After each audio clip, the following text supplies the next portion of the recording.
चलिए स्टार्ट करते हैं अपनी न्यू एक्सरसाइज। इससे पहले की एक्सरसाइज अगर आपने नहीं देखी है तो प्लीज़ उसको ज़रूर देख लें। उसका लिंक मेरे डिस्क्रिप्शन बॉक्स में गिवन है, या आप मेरी साइट www.elearnmaths.in पे जाएं, सिंपली क्लास क्लिक करें, बुक क्लिक करें और ड्रॉप डाउन के थ्रू किसी भी चैप्टर की एक्सरसाइज का प्लेलिस्ट देख सकते हैं।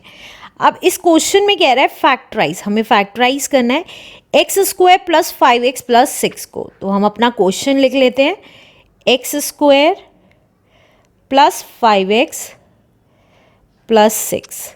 अब आगे अगर आपने लास्ट की एक्सरसाइज देखी होगी तो उससे हमें पता चल रहा है ये x का स्क्वायर है, लेकिन 6 किसी भी नंबर का स्क्वायर नहीं है, ना ही 5x किसी नंबर का स्क्वायर है।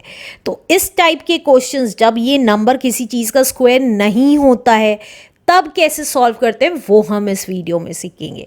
तो इस क्वेश्चन को करने का क्या पैटर्न है, देखिए स्क्वायर वाली नंबर और लास्ट वाला नंबर, इन दोनों को मल्टीप्लाई कर लेते हैं सबसे पहले।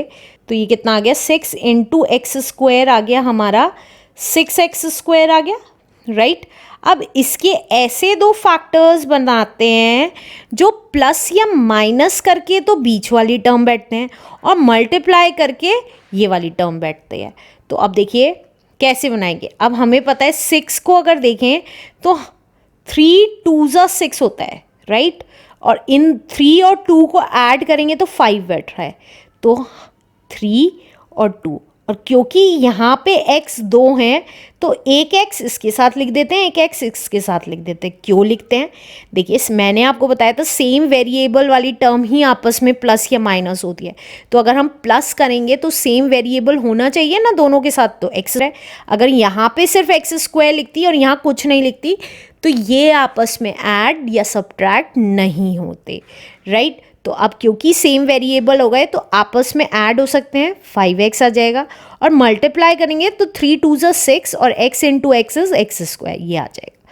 फिर से बता रही हूँ, हम स्क्वायर वाली टर्म और लास्ट वाली टर्म कांस्टेंट भी हो सकती है और वेरिएबल भी हो सकती है।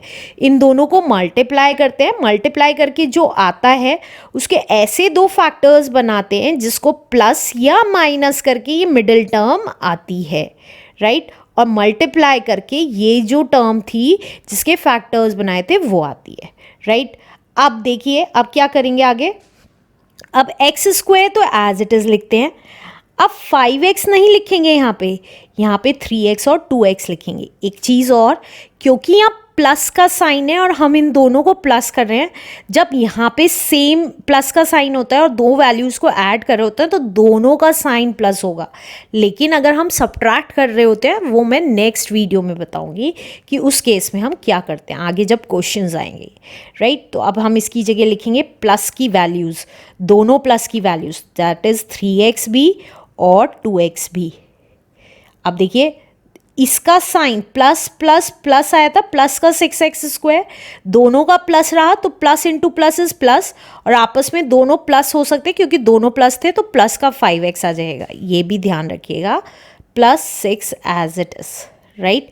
साइन भी ध्यान रखिएगा, दोनों के प्लस होंगे तभी प्लस का 5x आ जाएगा।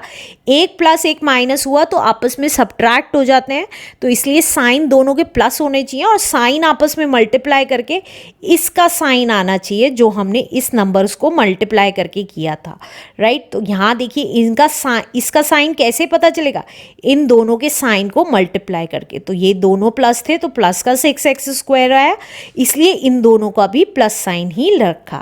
अब क्या करते हैं, पेयर्स बना लेते हैं। ये एक पेयर बन गया और ये एक पेयर बन गया, पहले दो पेयर और लास्ट के दो पेयर। तो आप चाहें तो इसको ब्रैकेट में लिख करके लिख सकते हैं, कैसे, ये वाला स्टेप बढ़ा सकते हैं आप चाहें तो। प्लस बाहर प्लस होता है तो अंदर के साइन चेंज करने की ज़रूरत नहीं पड़ती। अब देखिए इन दोनों में से x कॉमन निकल रहा है, जो कॉमन निकल रहा है वो निकाल देते हैं। अब इसमें x स्क्वायर था, एक x कॉमन निकल गया तो एक x बच गया अंदर, तो एक x लिख दिया, प्लस 3x में से x कॉमन निकल गया तो 3 बच गया, प्लस अब इन दोनों में से देखिए 2 कॉमन निकल रहा है तो 2 बाहर लिख दिया। अब 2x में से 2 कॉमन निकल गया तो x बच गया, और हमें पता है 2 3 6, देखिए 2 3 6। अब एक चीज़ ध्यान रखिएगा, हमेशा ये दोनों ब्रैकेट सेम आने चाहिए। अगर ये दोनों ब्रैकेट सेम नहीं आए हैं तो आंसर करेक्ट नहीं है। तो अब देखिए दोनों जगह x+3 है, तो हम क्या करते थे, x+3 कॉमन ले लेते थे।